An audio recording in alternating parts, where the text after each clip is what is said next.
আসসালামু আলাইকুম। আশা করি সবাই ভালো আছেন। আলহামদুলিল্লাহ। আজকে আমার ভিউয়ার্সদের সাথে শেয়ার করব খুব সহজে একবার বানিয়ে ১ বছর সংরক্ষণ করার মতো কলিজা ঠান্ডা করা কাঁচা আমের শরবত। মাত্র ৩ থেকে ৪টি কাঁচা আম দিয়ে ১০ থেকে ১৫ মিনিট সময়ের মধ্যে তৈরি করে বছর জুড়ে সংরক্ষণ করে রাখতে পারবেন। প্রচণ্ড গরমে শরীর মন দুটোই ঠান্ডা রাখবে কাঁচা আমের এই শরবত। আশা করি আমার ভিউয়ার্সদের ভালো লাগবে। প্লিজ একটি লাইক দিয়ে কোনো অংশে স্কিপ না করে ভিডিওটি ফুল ওয়াচ করুন। চলুন তাহলে শরবতটা তৈরি করে নিই। আমি এখানে ৪টি কাঁচা আম নিয়েছি। আমগুলোকে এই পিলারটা দিয়ে পিল করে নিব। ইচ্ছে করলে চামড়া সহ সিদ্ধ করা যাবে। সিদ্ধ করার পর চামড়াটা উঠিয়ে নিলেই হবে। আমি চামড়াটা ছিলে নিয়েছি। এখন একটা পাতিল নিয়েছি। পাতিলের মধ্যে আমগুলো দিয়ে ১ গ্লাস পানি দিয়ে আমগুলোকে আমি সিদ্ধ করে নেব।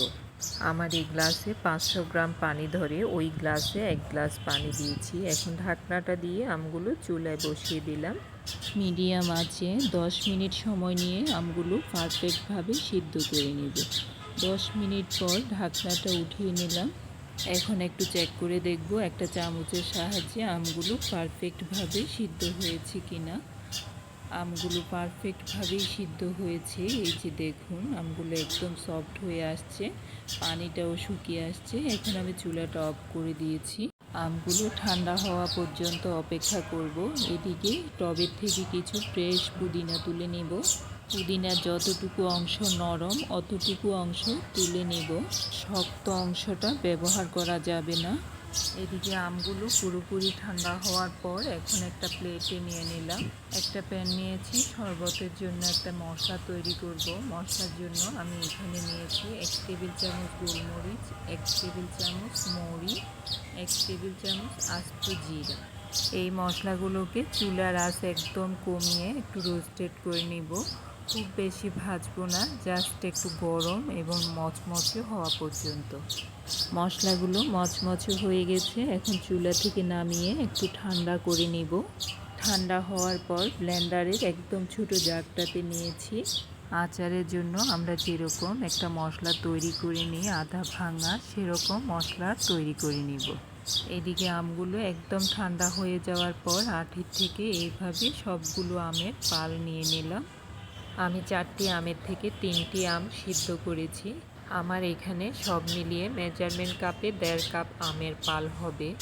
এই পর্যায়ে আমের পালগুলোকে ব্লেন্ডারের জাগে নিয়ে নিলাম। যতটুকু আমের পাল আছে অতটুকু পুদিনা দিয়ে দিলাম। দুটোই মিলে মসৃণ একটা পেস্ট তৈরি করে নিব।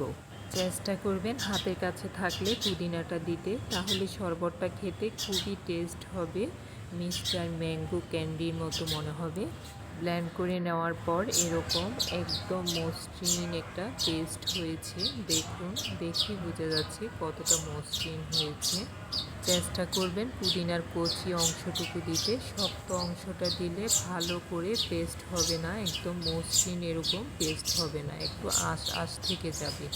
চুলায় একটা প্যান বসিয়ে তার মধ্যে মেজারমেন্ট কাপে ২ কাপ চিনি নিয়েছি। সব মিলিয়ে যতটুকু পেস্ট হয়েছে ঠিক অতটুকু চিনি নিয়েছি। ২ কাপ চিনির মধ্যে ১ কাপ পানি দিয়েছি। চিনি দেওয়ার পর এইভাবে নাড়ানোর উপর রেখে চিনিটা পানির সাথে গলিয়ে নিব।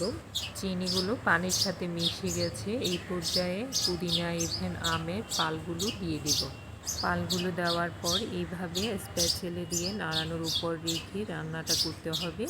নাড়ানো বন্ধ করা যাবে না, নাড়ানো বন্ধ করলে নিচে লেগে যাবে। আর পাতিলের নিচে লেগে গেলে বা পুড়ে গেলে শরবতটা খেতে অতটা ভালো লাগবে না। এই পর্যায়ে ১ চামচ ফুড কালার দিয়ে দিব। এটা একদমই অপশনাল, আপনারা চাইলে দিতে পারেন, না দিলেও সমস্যা নেই। একদম ন্যাচারাল কালারটা পাবেন। আমি বাসায় ছিল তাই একটু দিলাম। কালারটা দেওয়ার পর নাড়ানোর উপর রেখে ভালো করে পেস্টের সাথে ম্যাশ করে দিতে হবে। এই পর্যায়ে ১ চামচ লবণ দিয়েছি স্বাদ মতো, আর দিয়েছি ১ টেবিল চামচ বিট লবণ। বিট লবণটা দিতে চেষ্টা করবেন, তাহলে টেস্টটা একদম মিস্টার ম্যাঙ্গো ক্যান্ডির মতোই মনে হবে। সবশেষে শরবতের জন্য যে মশলাটা তৈরি করেছি সবগুলো মশলা অ্যাড করে দিয়েছি। এই পর্যায়ে সবগুলো ইনগ্রেডিয়েন্টস দেওয়ার পর স্প্যাচুলা দিয়ে নাড়ানোর উপর রেখে ভালো করে ম্যাশ করে দিতে হবে, যাতে করে দানা দানা হয়ে না থাকে, একদম মসৃণ হয়ে মিশে যায়। যখন বুঝতে পারবেন পারফেক্টভাবে হয়েছে তখন এরকম আঙ্গুল দিয়ে একটু চেক করে দেখবেন। এভাবে আঙ্গুল দিয়ে চেক করলে বোঝা যাবে একটা তার অথবা সুতার মতো তৈরি হবে। এই পর্যায়ে আমি চুলা থেকে নামিয়ে নিয়েছি আর গরম থাকা অবস্থায় এতটুকু সাইজের একটা লেবুর মধ্যে যতটুকু রস হয় পুরোটাই দিয়ে দিব। সব মিলিয়ে 2 টেবিল চামচ লেবুর রস হয়েছে, সবগুলোই দিয়ে দিলাম। এই লেবুর রসটা দেওয়ার কারণে চিনিটা ক্রিস্টালাইজ হবে না, ইভেন জমে যাবে না। লেবুর রসটা দেওয়ার পর ভালো করে ম্যাশ করে দিয়েছি এভাবে স্প্যাচুলা দিয়ে নাড়িয়ে। এই পর্যায়ে আমি শরবতটা বানিয়ে আপনাদের সাথে শেয়ার করলাম। একটা বাটিতে কিছু আইস নিয়েছি, অল্প কিছু পুদিনা পাতা নিয়েছি, কিছু লেবুর স্লাইস নিয়েছি, উঁচু উঁচু 2 টেবিল চামচ তৈরি করে নেওয়া মিস্টার ম্যাঙ্গো ক্যান্ডি পেস্ট নিয়েছি। ঠান্ডা পানিটা দিয়ে সবশেষে 1 টেবিল চামচ চিয়া সিড দিয়ে দিলাম। ভালো করে ম্যাশ করে নিয়েছি, তৈরি হয়ে গেল মিস্টার ম্যাঙ্গো ক্যান্ডি শরবত। খেতে কিন্তু দুর্দান্ত টেস্ট, টক মিষ্টি মশলার ফ্লেভারে একদম মনে হবে যেন মিস্টার ম্যাঙ্গো ক্যান্ডিটাই খাওয়া হচ্ছে। এখনও কাঁচা আমের পুরোপুরি সিজন আছে, তৈরি করে রেখে দিতে পারেন সারা বছরের জন্য, বছর জুড়ে খেতে পারবেন।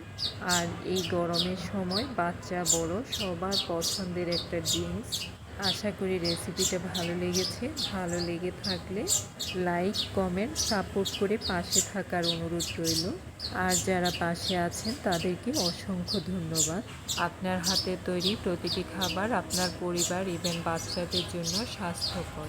প্লিজ একটা অনুরোধ, ভিডিওর নিচে কেউ সংখ্যা দিয়ে সাপোর্ট বন্ধু বানিয়েছি এই ধরনের স্পাম কমেন্টগুলো করবেন না। আপনার আমার দুজনেরই চ্যানেলে সমস্যা হচ্ছে। আজ এখানেই শেষ করলাম। সবার সুস্বাস্থ্য কামনা করে ভালো থাকবেন। আল্লাহ হাফেজ।